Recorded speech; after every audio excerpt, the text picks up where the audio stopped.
Welcome to A Night With, the show where we invite members of the TF2 community to discuss the game and the people who play it. Tonight, we're on with Jontohil2, a popular TF2ber who focuses on Spy. Jonto, welcome to the show. Hello, hi, yes. I'm here. Well, come on. It was hell to get this scheduled, but Yeah, we did it. Time zones are a pain. Yeah, no, you're based out of New Zealand, if I remember correctly. Yep. And I'm sitting up here in Minnesota, so I don't think it could be more different. Yeah. All right, so to start, the people who haven't heard of you, tell us a little bit about yourself. Well, first thing, I'm from New Zealand. I main Spy, that much is obvious. I'm not super popular. I mean, I guess nearly 20,000 subs. Depends on someone's definition of that. Yeah, I basically, one of the big things I'm known for is the Spy Psychology series, which I've been doing, and it's basically a spy tutorial series, sort of like, it's me trying to do like edutainment sort of thing. Like, one thing I think I've been really good at is weaving jokes into actually making a point, which I think is a thing that is a technique in edutainment that honestly is underused. I would agree. I think that one of the people that does it best is probably Uncle Dane. I mean, he's like the forefather of edutainment videos for TF2, so it's like pretty hard to get away from what he does. But I've been watching your videos for a while now. I can't remember when I saw the first one, but Spy Psychology is fascinating because Spy is just that goofy of a class. Did you go ahead? Oh, okay. Yeah, Spy is just such an interesting class to me. It's kind of debatable whether him or Engineer is the most complex class in the game. I feel like they're both sort of on somewhat equal grounds. But I think they're complex in different ways. Like, Spy is complex in the way you have to think about how your enemy works, thinking about what they're doing and all that. Engineer is complicated because you having to multitask all these different buildings and keeping them all alive and all these different angles that people could attack from, and of course spies coming at you from literally any angle. Really quick, I need to someone's at my door, so that's a good pause place. I'll be right back. Okay. Best time in the world. I love it. It's gonna happen to me later, watch. I don't know if the audience can hear this right now. Is that Tui singing outside? I think that's a Tui. Probably barely hear it.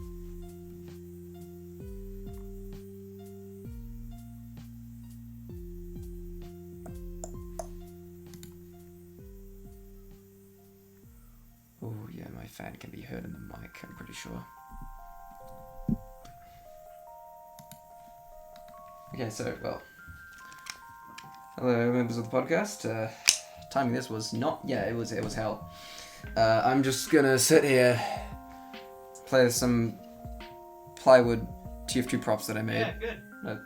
Good, yeah. Yes, good commentary. Yeah, good. I'm gonna, that'll make it in at the ending blooper. That's funny. No, that'll be great. There's a Tui singing outside, I think. I don't know if it's like barely audible in my version of the recording, because it has no. I can hear it. All right. So we are talking about Spy and how he's such an interesting character when it comes down to it. I think so Spy. There's just so much interesting things with the mind games because I haven't really seen, like, outside of like social deduction, I haven't really seen like this playstyle in a game that's so like opens up so many opportunities for these sort of mind games and tricks. Like in social deduction, the entire game is built around it, but in TF2, only one of those characters is built around it, but he's built like so interestingly well.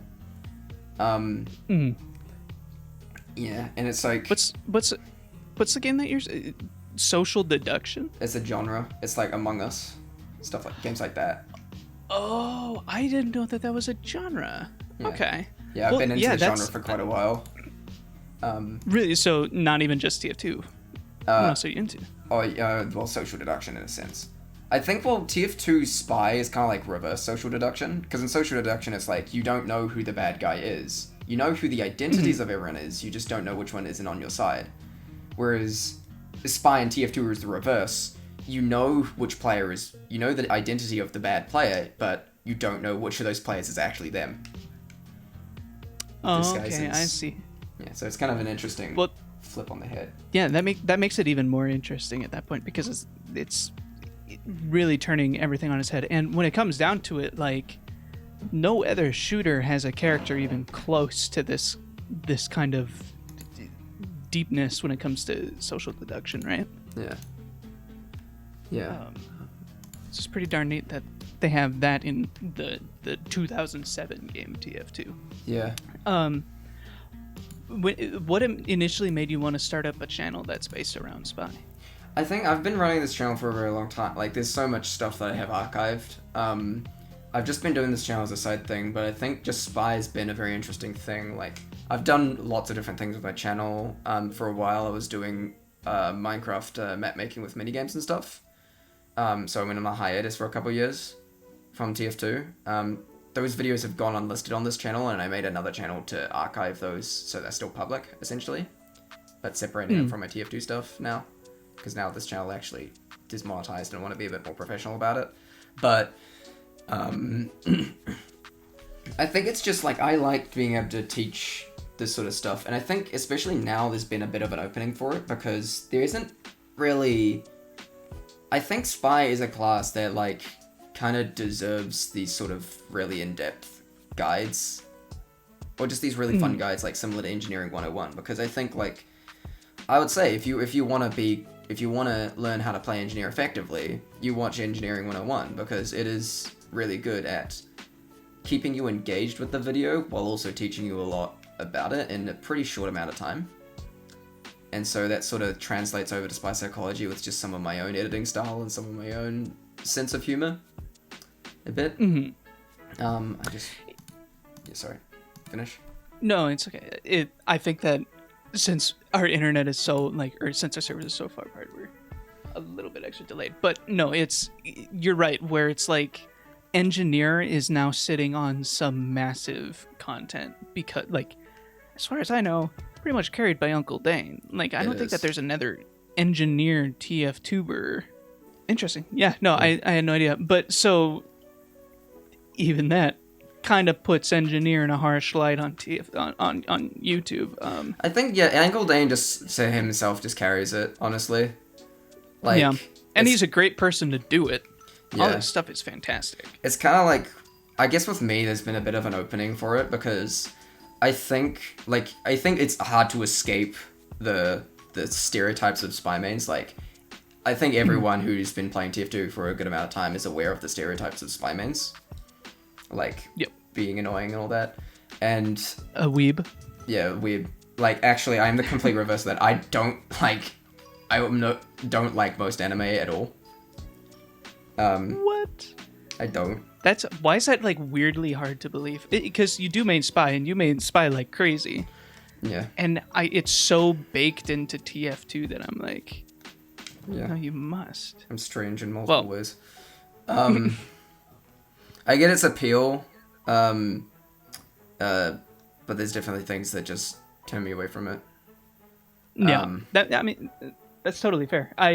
When it comes down to the people that do spy content, I had Hint Shot on recently, and Hint Shot's pretty darn good. I like his content.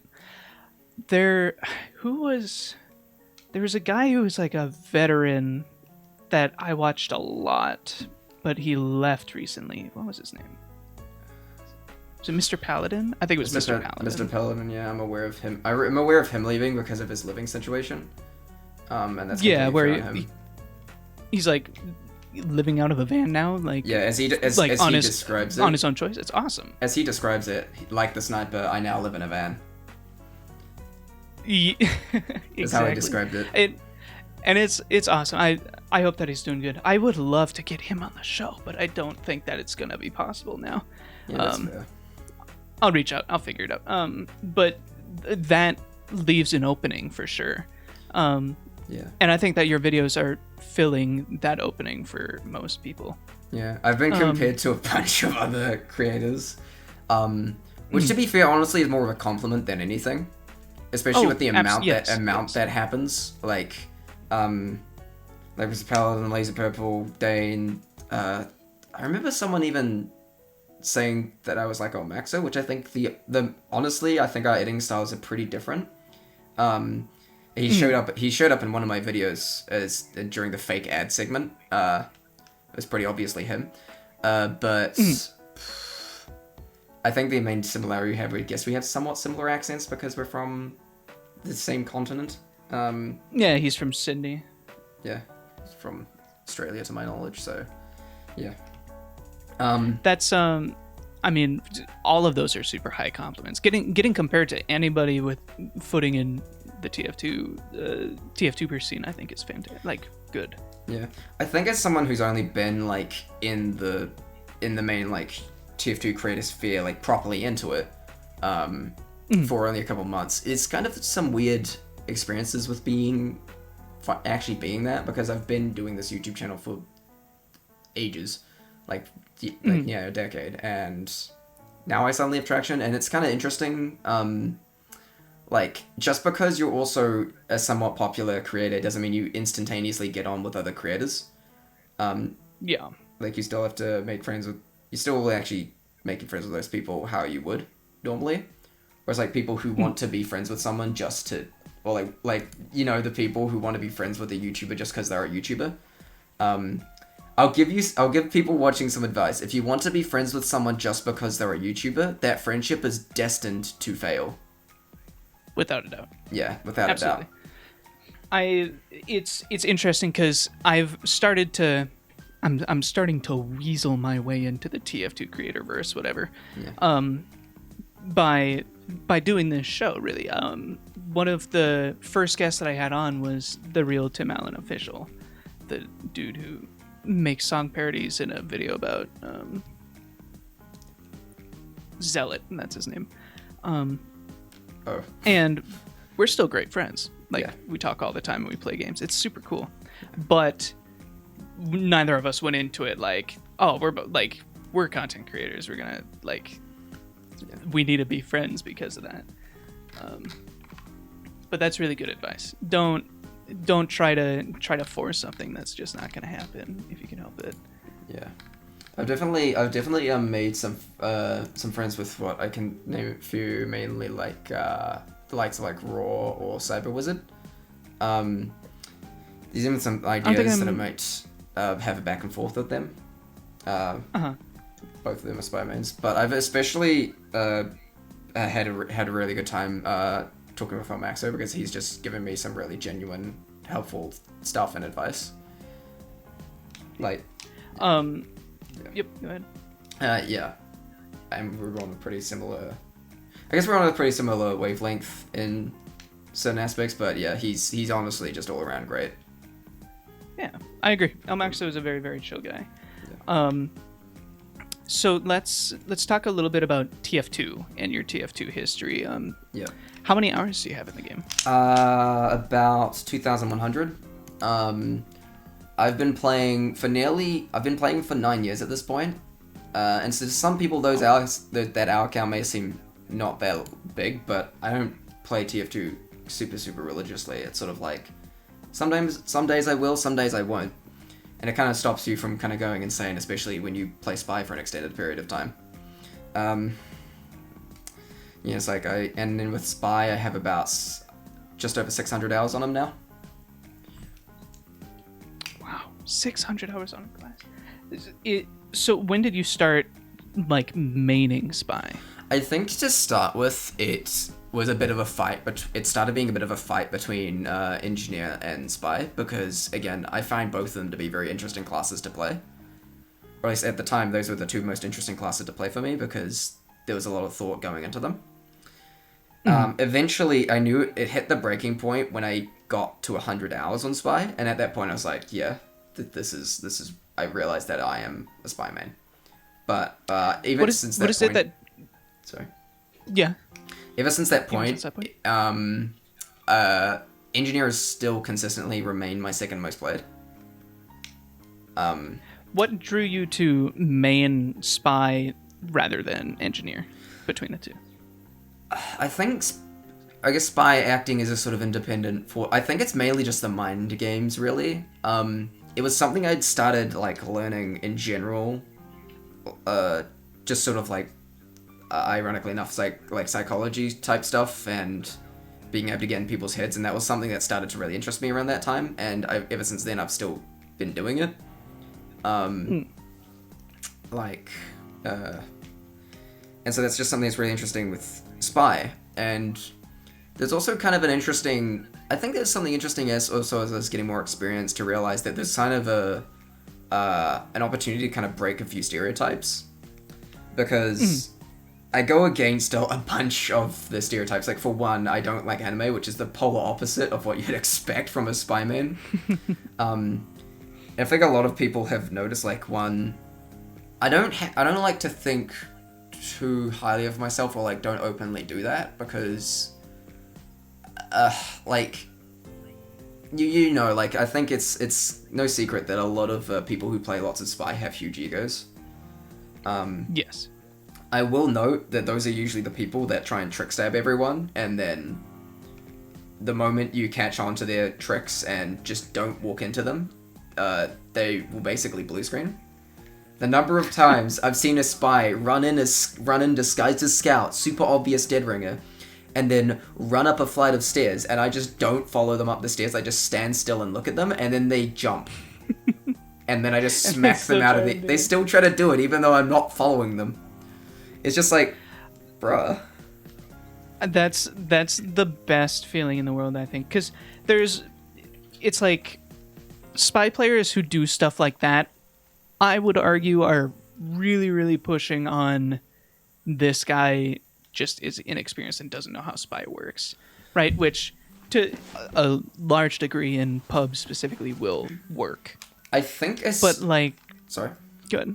Oh, yeah, so I think that sort of the reason I think people end up in this playstyle is because, I reckon this is why I would highly recommend against the Dead Ringer for new players, or, like, don't try and learn trick stabs when you're early into spy, because, like, you might hit, like, the off trick stab when you're new, but don't try and, like, commit to learning them until later on, because if you go in and you try and do the Dead Ringer Kunai playstyle, it will seriously affect how you learn the class, because what will happen is, because the Dead Ringer, and I really think the Dead Ringer needs to be changed in this regard, it rewards you for taking damage.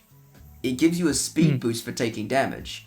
And in my Minecraft mapmaking time, I've learned quite a bit about game design, and I've realized that's the problem why those spies do that all the time, and they're so annoying, because it rewards them for taking damage. And they go in, and they don't really think about what they're doing when they're going in. And I realize what this does to their mind is that it makes them fall into a very, very predictable playstyle. Like, whenever you see a spy disguise as scout, run at the enemy, and then obvious Dead Ringer, you always know that that guy will try and trick stab you at every possible opportunity, and will almost always forget that he has a gun. It's true. So yesterday on a Twitch stream, me and my friends, we made a spy tier list debate stream or whatever, where we were talking about which weapons are the best, which are the worst. And the weapon that probably brought up the most interesting discussion was the Dead Ringer, because yeah, it rewards you for getting hit and it lets you get away, but it's supposed to be a feigned death. Yeah. Nobody thinks that you're actually feigning your death anymore. You're using it as an escape button. Yeah, I think that's why it's so annoying to fight against, and I think it does need to be reworked. I have a bit of an idea, and I might explain this more in a video, but I think it would be interesting if you had the ability to cloak normally, just a heavily nerfed cloak, but it would allow it to fake being the stock watch. Similar, because I realized that's the strength of the Cloak and Dagger, is that the Cloak and Dagger to other players still looks like the stock watch. You can't tell when a spy is using it. And then there should be some consequence to using the feign death function. Because it should get you out of a situation, but incorrect use of it can get you killed. That's the problem because in its current state, it rewards you for taking damage. And that's also why it's so annoying to fight against, because if a stockwatch or a cloak and dagger spy gets away from you, they kind of have to, sometimes they have to pull a bit of a Houdini and just mislead you into all these funny mind games, and then when they get away from you, it's like, how the hell did they get away from me? They just sort of vanished into thin air, right? If a dead ringer gets away from you, you know that they just right-clicked and ran away. Right. And then it's not like even, they slipped away and like they were smart about it. It's they were faster than me. Even if I hit them, it wouldn't have mattered. Yeah. And I do think that there is still a little bit of skill when it comes down to like, where am I gonna run? Like the nearest health pack, or do I try to give him a slip? Yeah, it's a little Though usually I've noticed that spies who do that don't usually engage with those mind games because they think they've got away at that point, and you can usually catch them. Yeah. Because I've noticed that. I think I noticed something. If a stockwatch or a cloak, a big piece of advice when fighting spies, if you've got a good stockwatch spy, and they manage to get away from you, or like they seem to have just vanished and you're still hunting them, stop hunting them, because they are intentionally wasting your time. You are not, once they've got that far away from you, once they've got away from you that much, it is very unlikely you are going to catch them. And there are many times where I've made people think I've gone way back in the behind lines, like behind lines, or even behind their spawn. People think I'm still there, and I've just decloaked behind the rest of their team and started stabbing them again while they still think I'm all the way back there. Like it's a huge benefit to understand how strong spy is, because spy is not the strongest thing in the game. Spy ultimately is a low priority target when it comes down to it. I think don't spend your game chasing after the spy. I think there are other people you should be focusing. I think actually people target the spy because people know that spy can be a problem if he's not dealt with, and also I think a lot of people think that spy is an easy kill, which oftentimes he is, but there are many times when spy has a gun and people will just run up to you expecting easy kill, and you just pump lead into their face, and it's like, what? They just aren't ready for it. It's like there have been many times when I've gone into a fight with another spy, where I've ended up with another spy, and they start pulling out their knife and start like mashing their A and D keys, and then I pull out my gun and they just are caught completely off guard by it. And even though they might get a couple shots on me, it's too late by that point. I've already done too much damage and they're basically dead. And sometimes I'll finish them off with like a butter knife, because those are easy to hit once they're at low enough health. Yeah,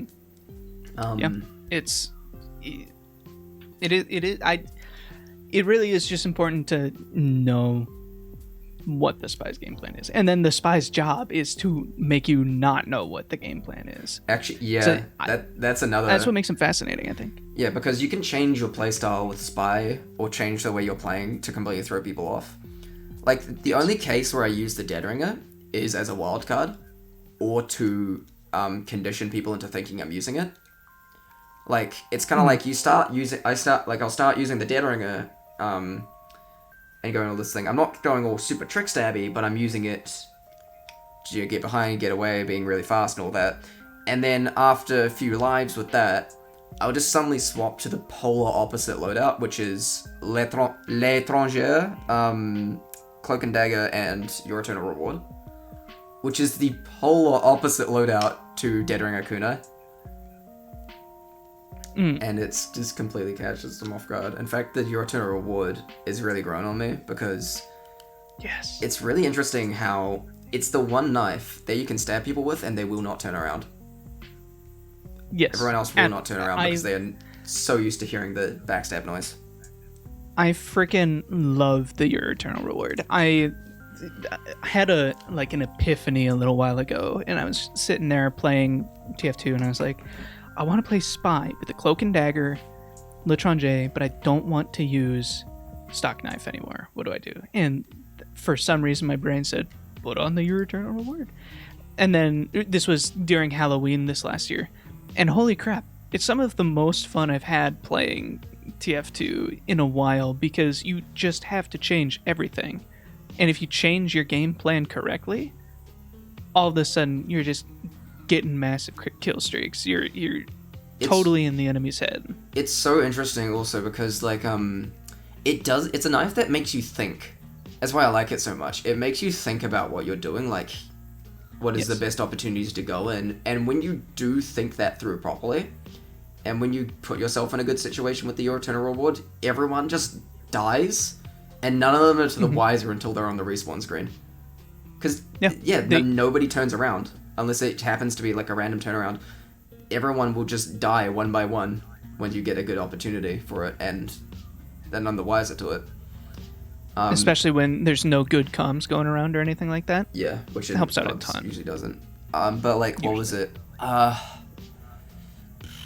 don't remember. Like, occasionally, like if I end up in a game and I find someone who I know is watching my videos, like either they recognize me or they do some reference to it or whatever. If I know that someone watches my videos and then they start playing Spy, especially if I'm not playing Spy, I start to worry a little bit, because it means that they may use my own mind game tactics against me. And some people have actually done it. Like, in my playing heavy for a week video, El Maxo showed up at one point in it on the enemy team. And I know that he's been playing a lot of Spy recently. I know why, but I'm not going to say, it might be a little secret. But he's been playing a lot of Spy recently, and I know he watches my videos. He's one of the people who watches them right when they come out. Helicopter, go away. Let's play helicopter. Okay, let's hope we can just ignore that. But he's up on the enemy team, and I'm playing heavy, and it's like, oh shit. Oh fuck. I worry, because I know, considering how recent my prior video was at that point in recording, he's going to be using some of the paranoia tactics against me. And we managed to kill each other one time. Only once. I killed him once first, and then he killed me. And and I'm pretty sure he was using the Ghost Spy loadout. And for the rest of the game, I just never saw him. And I realized what was happening. At least I reckon this is what was happening. He realized how paranoid I was of him. He wasn't open, like he wasn't being very obvious about it, but he knew how paranoid I was, and he was just completely avoiding me to not get caught. But the thing is, he lives in your head. Yeah, but the thing is, I can't stop. I know that if I keep being paranoid, essentially, I'm still safe from him, essentially. But I know I can't drop my guard, because if I do, then I will get stabbed. Yes. Good spies will do that. They will wait for you to drop your guard and then stab you. Like, I remember one time someone complain, like, of course he gets me right when I start shooting the enemy. And it's like, yeah, exactly. That sure is the point of Spy, dude. Spy does that. That's my favorite. So I'll tell you a little bit. Actually, this could be really helpful, because my Spy gameplay is usually not great. Like, I have a hard time playing as Spy because I'm much better at, like, being frontline kind of deal. Spy is difficult, but he is, absolutely. And my favorite loadout to use on Spy is the L'Étranger, the Cloak and Dagger, and the Big Earner, and a Sapper. I think I actually have I've made a Google Doc with like names of different loadouts that I've given them. I remember, I think I called that one. I called that one the Get In, Get Out. Get in, get out. Yeah. Like, you kind of very, very, very suddenly appear out of nothing and then vanish. And then the one weakness is that if people can hit you, you are dead. Yeah. Oh, it's like a glass cannon that is also invisible most of the game. Yeah. And people, like, I think that, gosh, who was it?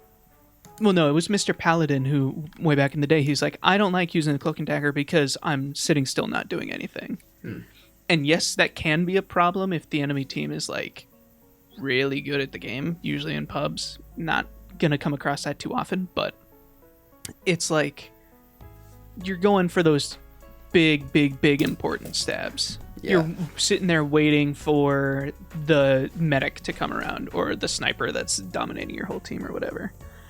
And then you stab him, and then you're moving so fast that you could just, like, go invisible, not spend any more on the Cloak and Dagger, because the movement speed doesn't affect the drain rate, and it's glorious. It's so good. Yeah. Also, people just aren't ready for a Spy to be that fast without the dead ringer. Yeah. It just catches Yeah, them absolutely. off What was I thought that I was working up to a point, but then I got really excited about the big earner. What was it? Were we talking about the getting in? No, I can't remember. That. Screw it. Yeah. Let's talk a little bit about the kunai. We during our debate yesterday, the one that we got stuck on the hardest was the kunai. We had a person in chat who apparently had like 3,000 hours in comp spy or whatever, and he was like, the kunai is the second worst knife next to the Your Eternal Reward. I think it's very heavily debated, but I think it actually probably should be changed. I think one thing that should be changed is that it needs... I think the one problem in pubs is that if your team is really bad and that spy just keeps getting stabs and all that, they kind of just can't die. And that's why it's paired so often with the Dead Ringer. It's really hard to... It can be one of the hardest ones to punish. And I think one effective change that might be good for it would be to make it that when you get a backstab with it, it becomes incapable of backstabbing for the next 3 or 5 seconds. Because then it means it gives the chain stabbing capabilities to the Yer and the big earner, and it makes it them the chain stabbing knife, not the kunai. The kunai is the tank knife. If you get a stab, then you have a lot of health to work with after it. I think that makes sense. That's what people find annoying about it. Would you consider the knife overpowered then? I'm not sure if I'd consider it overpowered, but I would definitely find it annoying. Really, one of those annoying things to play against. Like, the kunai, Dead Ringer, and the Diamondback are definitely the 3 weapons that I'd want changed. Okay. Especially the Diamondback. My god, it is... Yeah, talk to me about the Diamondback a little bit. The Diamondback, it's pretty, like, a popular opinion that it's overpowered, and I'm not gonna argue that. It just rewards you with crits for doing what Spy should do. And it's like, if you look at its more balanced counterpart, the Frontier Justice, when it doesn't have crits, is pretty severely neutered because it only has 3 shots in a clip. And when you're not crit boosted, that can just completely screw you up. And also the engineer has to make the conscious decision to destroy his sentry to get the crits. He doesn't just get them immediately after getting kills. Whereas with the spy, basically the only punishment is a slight damage penalty when you're not crit boosted. And the no random crits downside is basically just a non-downside. So would you say... So you want to see a change to it? Would you... I don't even know what would you want to do. I don't even know what to do at this point. It just needs a rework or something. It'd be nice to still have some sort of being able to store crits, but they should be much harder to get. Because, like, yeah, it's just... It is really too powerful. It is so powerful that most spies won't use it. Yeah. I don't like using it I don't like using it because I'm soulbound to the freaking L'Étranger. That thing's way too fun. Yeah. But yeah, I agree. I think that was the one that we were also like, this deserves a change, for the most part. What other weapons? Because I just think that spies' weapons are some of the most interesting to talk about. What's another interesting one? What about the Ambassador? Where's that sitting right now in your mind? The Ambassador, I think it was a bit over-nerfed. It definitely did deserve, like, at least, like, the nerf to its maximum range. But I think the rain, it kind of falls off a bit too quickly. And this is coming from someone who still prefers the Revolver over the Ambassador. Like, sometimes I'll use it and sometimes it'll be pretty good, but especially with my internet, how my internet's been going for the past while, I've had to be playing like at 100 ping the whole time, which sucks. My Revolver aim has been a bit finicky. So I usually just stick with stock because it's more consistent. Yeah. But yeah, I think it was a bit over nerfed, but I don't think it's like too trash. Like, there are times where you'll catch someone off guard. There are times that I've been caught off guard by an Ambassador headshot because you just don't expect them to land. And also, I actually think part of it that it's not used quite as much is kind of a little bit of a blessing in disguise because it kind of catches people off guard easier. Yeah. But yeah. That's what happens. I'm back. I agree. I think that the only time I ever use the ambassador is when I'm dicking around going gun spy, and then also using this bicycle in the Dead Ringer. That's the only time I use the Dead Ringer. I think it's pointless not to. Okay, let me move on. I think that this one's gonna be a little bit. It's gonna take a little bit more post production. I think. I'm gonna be cutting stuff in and out because the delay is definitely messing with my head a little bit. But it'll be okay. Yep. What do you think of the way that Valve is currently treating TF2? I think it's a bit weird because Valve as a company is very strange compared to a lot of video game companies, because they are a privately owned company, so they don't rely on shareholders, so they don't have to please the shareholders. They make a shit ton of money from Steam, and the way that their company works, that their employees can just kind of work on whatever they want. So this just results, because they have the resources and they don't have to please shareholders, they can just kind of do what they want. And I think TF2 was going to be, like, the updates were going to stop at some point, but we also never know when they're going to start again, because honestly, the people at Valve don't even know, I reckon. They themselves won't even know. It's kind of like an experience of, like, me doing the Minecraft minigames that I've been doing. I'm still very proud of those things, but I don't have any motive to continue working on them for the time being. And people still play them, people still enjoy them, even people have been even modding them. And yeah, I just have no... because if I force myself to update those games, the updates will just be crap. And I'd much rather, like, leave them in a state where they're still very fun. And yeah, but I definitely think, like, the botting crisis, it's not such an easy thing to do. Like, as someone who's learned quite a bit about game design, these problems aren't always the easiest thing just in the world to solve. I do think there needs to be something to help let free-to-plays talk again. But yeah, it's just a weird way Valve works, and Valve is very, very hush-hush these days about what they're doing. Yeah, actually, you kind of started to get into my next question. Game balance-wise, what... so say the next update's coming out, and you get to make 3 changes. You can add 3 things, remove 3 things, change up 3 things. What would you do? I would definitely rework the Dead Ringer.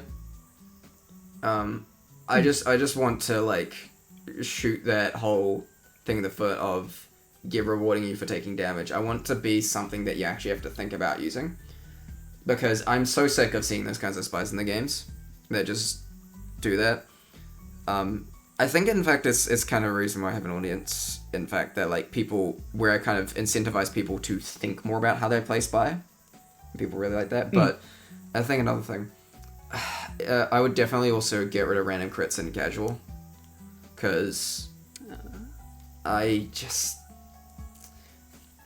like, it's I think as Lazy Purple describes it, it's a joke you've heard 1,000 times. It's occasionally funny, but it usually just causes a lot of frustration, especially because some classes just have it more biased towards them because of the way the ramp up thing works.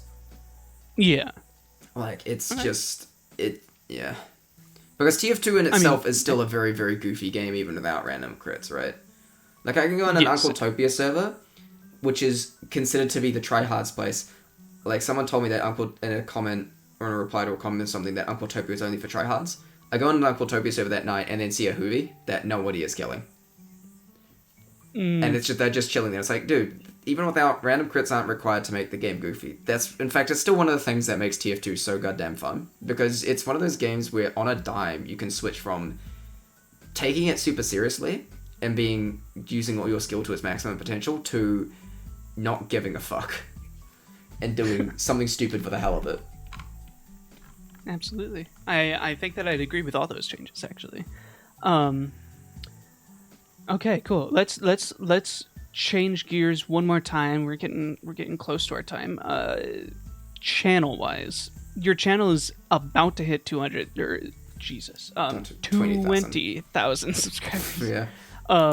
Has this growth led to any additional stress during the creation of your videos?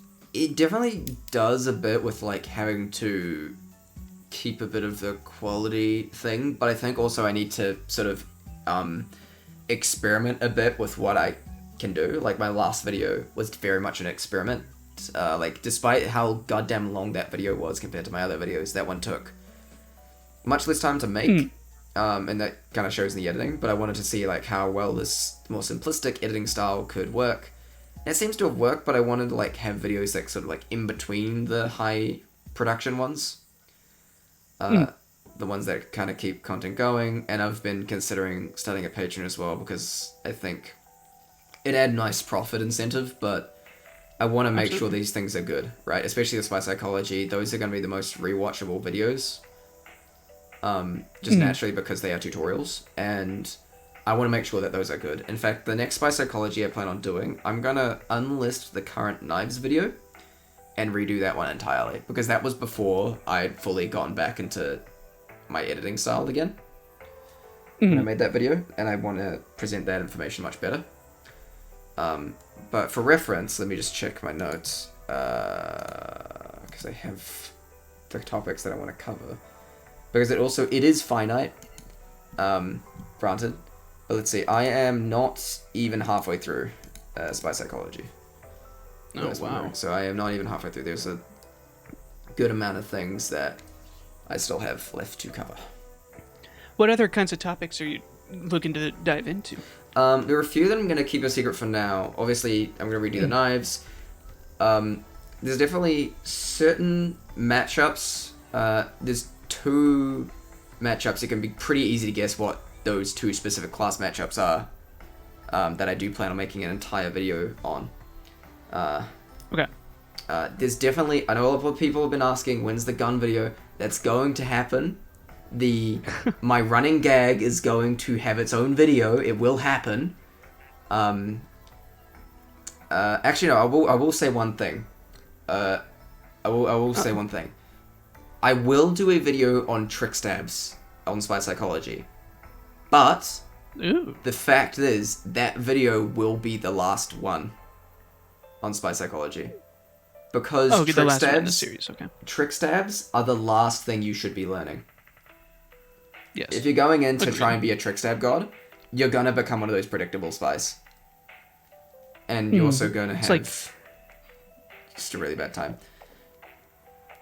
It's like jumping into a fighting game and trying to get the biggest combo right away. Fundamentals first. Yeah. Then you can start to have fun. Yeah, because you'll get good at trick stabs, but then you kind of once people catch on to that, it's really easy to counter it. Like, I remember one time, it was a game where I was playing Pyro to help with a friend's contract, and I actually do like playing Pyro from time to time, but there was one of those spies on the other team, and I ended up dominating them eventually, and they got really mad. They got really, really mad. Like saying slurs sort of thing. And here's the best thing, right? Yeah, they got really, really mad, and here's the funniest thing though, is that in my loadout I was using the thermal thruster, and this guy kept going for trick stabs at every possible opportunity, even though every single time at that point I was countering it. And I was also air blasting off cliffs and stuff. I was completely like in this guy's head, which to be fair, it wasn't that hard because I knew exactly what he was going to do. But the best part is I was using the thermal thruster. I did not have a ranged backup option. If he was actually thinking smart to kill me, he would just have to back away from me and shoot me. And I couldn't have done anything about it, because the thermal thruster takes a moment to pull out. But that doesn't come into his mind, right? He just attempts trick stab, thing that is clearly not working, and he keeps doing it. Right, because he's been practicing that for hours and hours. And he just doesn't. So of course. No. I actually argue that I think that the revolver is probably one of the most powerful hit scan attacks in the whole game, because it actually has I think the second least amount of damage fall off of any hit scan weapon, with the only things that beat it are sentry guns and the sniper rifle, which have literally no fall off. Oh, I didn't know that. And didn't even that's what I know. think. I may need to confirm that theory, but from what I've seen, it's actually very likely the second least amount of damage fall off of any hit scan attack. And it's hit scan, you can't dodge it. Well, yeah, Spy's gun is a really good tool to use if need be. I think that I just end up falling into the hole of the L'Étranger is the one that I'm always using because I prefer, the upsides to that. Yeah. L'Étranger has a... But it's good to remember. L'Étranger has a pretty good... still has some pretty decent firepower. Though obviously, I think the biggest part where it kind of falls flat is in Spy 1v1s. It definitely is the... you'll definitely be put at a bit of a disadvantage if the other spy pulls out his gun and starts shooting you. Yeah, it's like playing sniper with the Sydney Sleeper versus playing sniper with the sniper rifle. Yeah. One of them that just has a different use, and you can no longer truly combat them the same way. Yeah. Man, I really want to play Spy now. Yeah. I'm probably gonna have to hop off and do that after this. Go ahead. Yeah. In fact, actually, I think it was a few days ago, I had a friend who normally doesn't play Spy. We were playing a lobby together. He got auto balance and started playing. He started playing Spy. No, this was the day before that. So we both played Spy at the same time. And usually having multiple spies is a problem. But I've actually realized something very interesting. Is that if both of those spies are actually in cohorts with each other, in coordination with each other, it's really funny because they don't get any, because normally when the spies aren't communicating with each other, they get in each other's way. But if they're in cohorts with each other, it gets really interesting because you attack groups at the same time and people just don't expect two spies to be coordinated. Mm-hmm. In fact, if you want to really screw over a Razorback sniper, both stab him at the same time. You could really screw with Razorback snipers. That's really funny. But like, we'll show. I don't think I've ever seen that done, but that would work, wouldn't it? Yeah, it works. And then I think the next day he ended up getting auto balanced and then started playing Spy, and he used my own tactics against me. Like, he would commentate on what I was doing while he was invisible. And it's a trick I use on my friends where I'll talk about what I can see them doing, and they don't know where I am. They can't see me, but I can see them. And I'm very clearly communicating that I know what they're doing and I know where they are. And they will just freak out, and it's really funny to watch.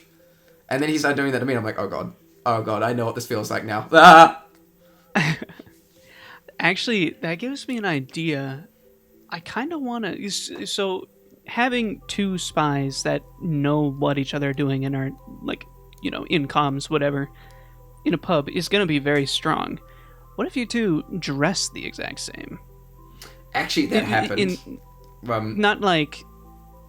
Go. What? Okay, that actually happened. I think it was about a week ago. Some other friends, we did this stupid joke where they all got my loadout and then took my profile picture and they named themselves Jontohil2 and Jontohil2 was me, Jontohil3, Jontohil4. And they all went in, and what we would do, every time one of us typed a chat message, we'll all type the exact same message at the exact same time. And we'd all run around mostly gun spying, without the dead ringer, mind you, as well. And somehow I top scored with that. Oh my we were goodness. actually, like, most of us were near the top of the scoreboard. And I think what happened, it just kind of slapped them silly that they didn't expect so many gun spies to just show up. Because, yeah, if there's like one gun spy in your face, you have a pretty alright chance against him, right? But you have like multiple of them shooting you at different angles with a hit scan weapon with little fall off. And it just kind of catches them so off guard. I think half my kills were with the gun that game. And then you'd stab them, and you could never keep track of the spy because there were so many, and because they were all four of them were in communication with each other at all times, they didn't get in each other's way. So it's just so stupid. I think it's the one time where spy stacking works is when they're actually working together. Mm-hmm. Yeah, I'm actually gonna have to try that now because I think that sounds like a lot of fun to not only teaming up with another spy on your team, but then using those tactics. Both you put on the dead ringer and just absolutely mess them up. I think none of us were using the dead ringer, actually. We're all just, I think most of us were using completely stock or something similar to it. Okay. But a lot of us were gunning because we realized that everyone knew there were tons of spies, so we just kind of foregone stealth and then sometimes use stealth sparingly. So in that in itself made it more effective when the stealth is now used sparingly. It's just complete mind games to the max. It's so stupid. We're coming up pretty close to the end of the recording, so I got one last question for you. To cap it off, do you have any big plans for like your channel itself in the future? I do. You said that you were planning on making, or possibly planning on making, a Patreon, which I hugely recommend. That'd be a great way to support you. Yeah. I think there's a few ideas that I do want to keep. Them secret. I think I would like to take some part in some more of those community type events. Like I was part of TF Connect, I think, in late 2018. Haven't been in it since. I had a really funny moment where I stabbed it was Highlander. I stabbed a sniper and then I spy crabbed instead of doing a regular taunt, just because I thought it would be a funny goof. And unbeknownst to me, the casters saw that happen and completely lost it laughing. And then at the end of the game, everyone was telling me about it. I'm like, wait, what? They saw that. But yeah, I want to be part of it because I like being parts of these sort of community things, especially for that sort of good cause, especially for like children and stuff. Oh yeah, absolutely. I'm really happy that the TF2 community is doing that more, because what a good thing to be doing for people, and then people look at the TF2 community and are like, oh, this game, they've got a really nice little group of people. Yeah, it's why I like being helpful with my spy psychology. And you notice one thing I noticed with spy psychology, I don't talk down to people who are bad at spy, because spy is admittedly a pretty difficult class to get into. I'm used to it, far used to it now, but I don't talk down to people like, oh my god, I'm so much better than you. It's like, if people start doing that, it's usually very easy to break their ego. That's actually a huge advice, is like, if you keep your ego in check, it's very hard, it's pretty much impossible for people to actually mess with it. Because people with huge egos can be messed with quite a bit. Especially like cheaters. Like if you manage to kill them, their egos are you completely mess with their egos and you start getting in their head. But if you can keep your own ego in check, it's really hard for people to do it, to mess with it. And it just makes you more respectable as well. Absolutely. I agree. It's the best way to tilt your opponent while being nice and cool and calm and collected yourself. So that's the end of my list of questions. The tradition is to then end it off with, do you have any questions for me? Shoot the interviewer. Not necessarily. I don't really have many other. Anything. I'm an open book. Yeah, I don't really have anything off the top of my head. So yeah, I don't really have any ideas on that. It's all good, no problem. Yeah. Well, that's the end of this episode. Give us some socials. Where should people go if they want to see more of you? Well, there's basically the Twitter and the Discord, which always show up at the end of the video. I don't use many other socials. I go against so many strange stereotypes. I've used Twitter very sparingly because it's Twitter. I'd rather not spend too much time on that website. And then Discord is just like a nice place to interact with the community. And I'll have both of those links in the description of this episode too, so that you can hop into it. I spent a little bit of time in your Discord just checking out, and they all seem like pretty good people. Yeah. Nice little community you're building up there. So that's the end of this episode of A Night With. Thank you so much for watching. Whoever you want to see next, comment it below and let them know too, so that I can get in contact with them and they will find them. We can get them on. They will find them. Go find those people and get them to me, and we'll make it happen. Find them. Find them. Okay. All right.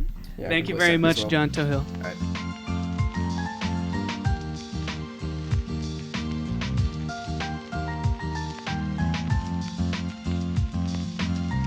A very special thank you to Seven, S Sarge, S Penguin G, and Gibby the Gangu.